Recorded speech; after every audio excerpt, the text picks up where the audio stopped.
អរុនសួស្តីពុកម៉ែបងប្អូនទាំងគ្នាស្វាគមន៍សាជាថ្មីមកជួបយាយយើង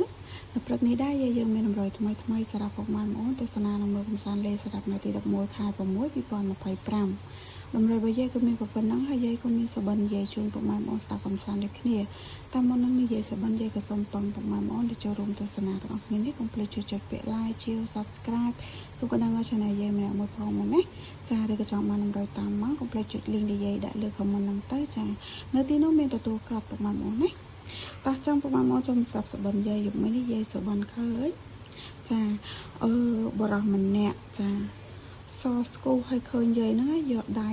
ទៅស្ទាបបង្អែលមុខចាឃើញសាច់មុខគាត់សឡើងអាឡូមប្រោយណា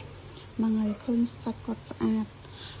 យកដៃទៅស្ទាបមុខស្ទាបដៃស្ទាបជើងរបស់គាត់ចឹងណាបងប្អូនហើយឃើញសាច់គាត់ឡើងសស្គូប្រោយណាចាហើយនៅក្នុងចិត្តហ្នឹងមានចិត្តថាស្រឡាញ់បរិះម្នាក់ហ្នឹងដែរតែមិនស្រឡាញ់ខ្លាំងអីទេណាគាត់ថាស្រឡាញ់សាច់មុខស្រឡាញ់រូបរាងគាត់ស្អាតបាតអីចឹងណាបងប្អូនតាគ្នា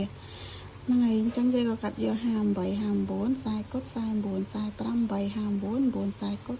875អស់5និងអស់ខ្សែអញ្ចឹងពុកម៉ែបងប្អូនចេះកាត់លេខអីក៏យកតាមនោះណាហើយក៏ជូនពរហេងស្នាល្អទាំងអស់គ្នាអញ្ចឹងវីដេអូយាយក៏មានតែប៉ុណ្្នឹងទេជួបគ្នានៅវីដេអូក្រោយបាយ